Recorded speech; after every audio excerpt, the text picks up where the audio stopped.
proper channel how we can meet Supreme Lord.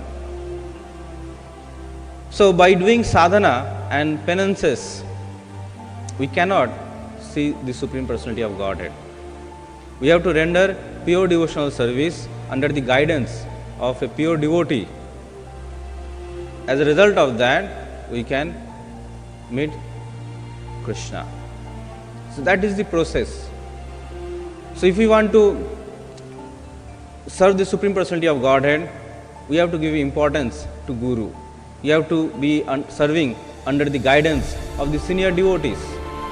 We may think we may do a very good sadhana. We will chant every day 64 rounds. We will read Bhagavatam and give nice discourses on Srimad Bhagavatam, but we will not respect the senior devotees. We will not take the guidance of a devotee. Just like we saw in Prabhupada Lilamrita, then during Prabhupada time in Sridham Mayapur, there was one devotee who was willing to only chant, not do any services. He was happily engrossed in chanting. So then when the manager, he told Prabhupada that he wants to only chant, Prabhupada will okay, lock him in one room and give him prasad. So then after 2-3 days, that devotee was not seen in Mayapur. So sadhana is not the only means to satisfy the Supreme Personality of Godhead, to please the Supreme Personality of Godhead. We have to do sadhana under the guidance of the devotees. The devotees and non-devotees, they are differentiated. The devotee always thinks in a positive way and tries to render devotional service to the Lord, whereas a non-devotee thinks in an envious way that okay, if you cannot enjoy, if I cannot enjoy, so you should not also be happy. You cannot also enjoy. But Krishna is all enjoyer. He has this enjoying potency. So no one can stop his enjoying potency. No one can stop his devotees to relish his activities, to attain that transcendental enjoying potency.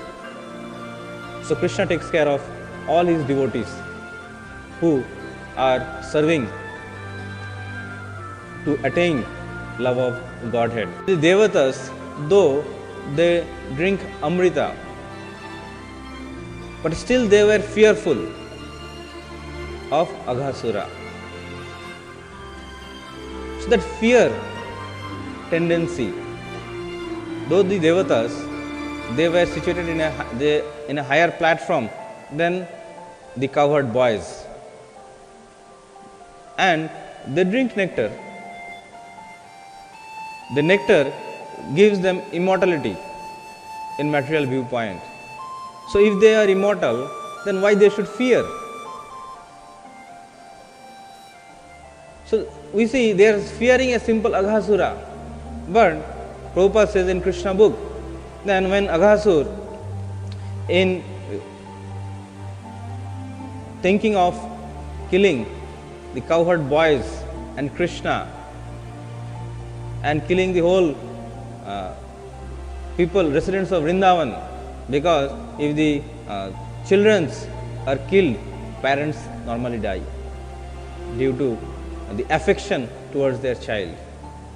So Aghasur was thinking in that way, that he wanted to kill all the cowherd boys along with Krishna. So he assumed a form, opened his mouth, elongated himself up to 8 miles, and opened his mouth up to the sky, and it appeared like a beautiful cave. And by suddenly seeing this cave while playing with Krishna, so that time these cowherd boys, they thought, oh, we should go all together. They were not fearing Aghasur. Rather, they wanted to go all together inside the mouth of Aghasur.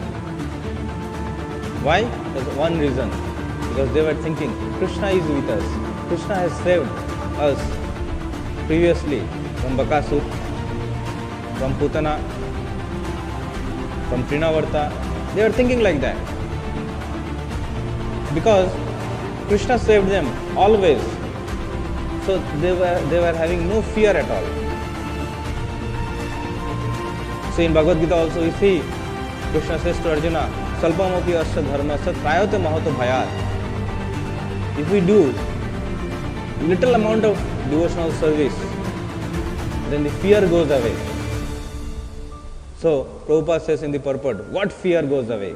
The fear of death.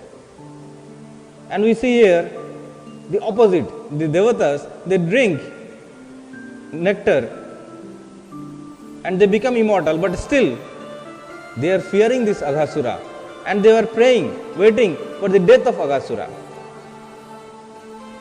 It's opposite. The coward boys are thinking opposite. This is faith. Avashya Rakhive Krishna Visasa Palan. They had full faith in Krishna, that Krishna will protect them in any circumstances. So they were under the protection of Krishna. Whereas we see that Devatas, though they were materially in a higher platform, they could not have that feeling. They could not have that faith that Krishna will protect them.